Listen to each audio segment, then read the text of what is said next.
پڑھائی ہو یا دیگر مضامین کا مطالعہ کرنا، پرسکون ماحول ہر طلبہ کی اولین ترجیح ہوتی ہے۔ داؤد پوٹا لائبریری کے باہر موجود سندھ بھر سے آنے والے نوجوان ہاتھوں میں کتابیں لیے امتحانات کی تیاری، نوکری کی تلاش اور دیگر مضامین کا مطالعہ کرنے آئے ہیں، لیکن لائبریری میں مخصوص نشستوں کے باعث انہیں سیٹ حاصل کرنے کے لیے صبح سویرے لائن لگانا پڑتی ہے۔ لائن پہ لگنے کا مقصد یہ ہے کہ یہاں پر سیٹ جو ہے نا وہ لمیٹڈ ہے اور جو لائٹ کا بھی بہت ایشو ہوتا ہے، تو یہ جو لائن لگی ہے اتنے سویر بچے ہیں، میں یہاں پر کھڑا ہوں تقریباً 7:45 سے، وہ صرف اس وجہ سے کھڑا ہوں کہ سیٹ اچھی ملے کہ سکون سے بیٹھ کر پڑھ سکے۔ موبائل کا دور ہے، یہاں پہ مل سکتا ہے، وہ جو کتابوں میں ہے نا وہ وہاں نہیں مل سکتا، وہ وہاں پہ ڈفرینٹ ملتا ہے پر ڈفرینٹ ملتا ہے۔ جو بکس میں ملتا ہے وہ ایک مخصوص چیز ملتی ہے جو ہمیں چاہیے ہوتی ہے۔ 1996 میں قائم ہونے والی داؤد پوٹا لائبریری میں مختلف سیکشن پر مشتمل ہالز ہیں۔ لائبریری کے ڈائریکٹر بشارت بلوچ کا کہنا ہے کہ طلبہ و طالبات کے لیے اردو، انگریزی، سندھی، فارسی اور عربی زبان کی 1 لاکھ سے زائد کتابیں موجود ہیں۔ ہمارے پاس سارے قسم کے سبجیکٹ کی، ہر قسم کے سبجیکٹ کی بکس اویلیبل ہیں۔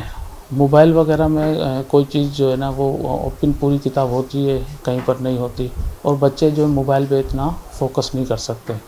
اور جو کرنٹ افیئر کی یا CSS کی ہیں بکس وغیرہ ہیں ہمارے پاس، تو اس میں بنسبت موبائل کے بچے جو ہے نا زیادہ ترجیح دیتے ہیں۔ مستقبل روشن اور کچھ کرنے کا عزم کتابوں کے بغیر ممکن نہیں۔ اگر کامیابی حاصل کرنی ہے تو کتابوں سے دوستی اور پڑھائی کو ترجیح دینا ہوگی۔ کیمرہ مین عدنان زئی کے ساتھ ریحان غنی، پاسبان نیوز، حیدرآباد۔